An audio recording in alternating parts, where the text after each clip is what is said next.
Yo, Mars Blackman here with my main man, Michael Jordan. Yo, Mike, what makes you the best player in the universe? Is it the vicious dunks? No, Mars. Is it the haircut? No, Mars.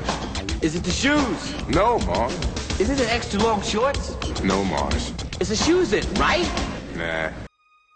The Magic Shoes is about a 9-year-old boy who thinks a pair of Air Jordans will make him fly. Boom! Look, Mom, I can fly. Honey, it's gotta be the shoe. Shoes. Do you understand? I literally own 26 pair of Jordans right now. A lot of them in mint condition.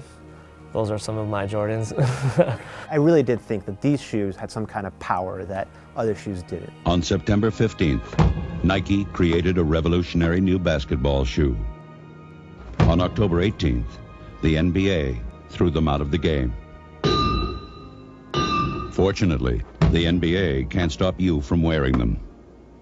Air Jordans from Nike. The story is about 9-year-old Cameron. It's 1992 in Los Angeles. He just moved here to the country with his family from Iran, and he really wants to fit in with all the kids at school. The Magic Shoes is really a very universal story.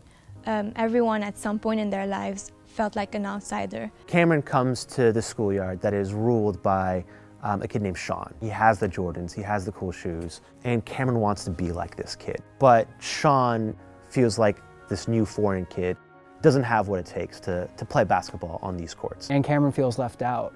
And you know, we all can relate to that as kids. All we want to do is, you know, be the first picked on the court or on the field. In 1992, the Olympics were held in Barcelona. The world's eye is on basketball, and it's something that really should be bringing people together. The Olympic dream team of Michael Jordan, Magic Johnson, some of the greatest players ever, went to Barcelona. They won Olympic gold, and kids everywhere would watch this. You have this big roster of names of the basketball elite of the time. So as a kid, seeing this roster was surreal. It was sort of one of those crazy times in the world where everyone was sort of rooting for the same team. Really, 1992 took basketball and made it a global phenomenon. Kids all around the world would watch Michael Jordan literally flying from the free throw line and dunking. Really, it was really a good time to be a kid and be exposed to something like that. This story is going to center around a little boy watching TV and watching the Olympics during that time, and kind of what he centers on and what he is drawn to. He came to this new school and he saw all these kids playing basketball and he wants to fit in, but at the same time his family is, you know, trying to keep the Iranian tradition. There's this huge culture shock factor that's going on with Cameron. He's this kid who's obviously not from this town, and he's jumping into this world where, you know, hip-hop dominates, basketball dominates. So as an outsider, he's trying to fit in, but he really can't.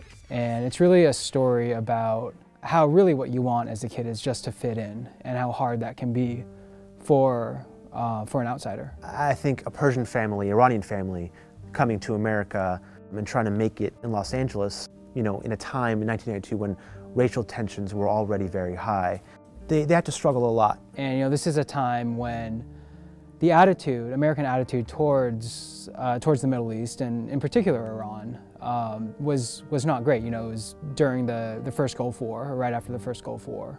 And we were just coming out of the Iran-Contra mess, so it was a transition from post-Reagan politics into kind of that 90s period. I remember 1992 specifically, being from LA, you know, the riots were going on. George H.W. Bush was getting out of office, Bill Clinton was transitioning in. As a child, you're not clued in to all these political things, all the things that your parents are worried about.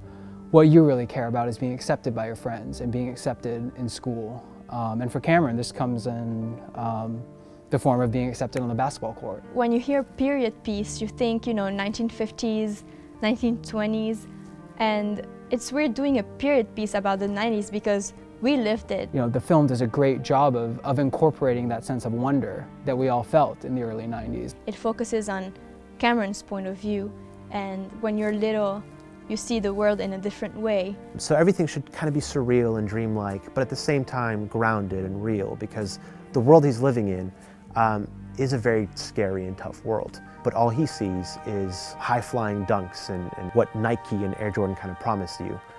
To me, being able to tell a story about the sacrifices that our parents make so that we can have opportunities that they did not have is something that I feel very strongly about. You know, immediately, it's a project I wanted to be a part of. I like the story of this kid thinking that he can have these magical powers by owning shoes.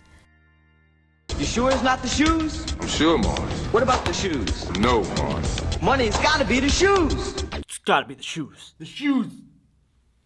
It's the shoes, Sabrina.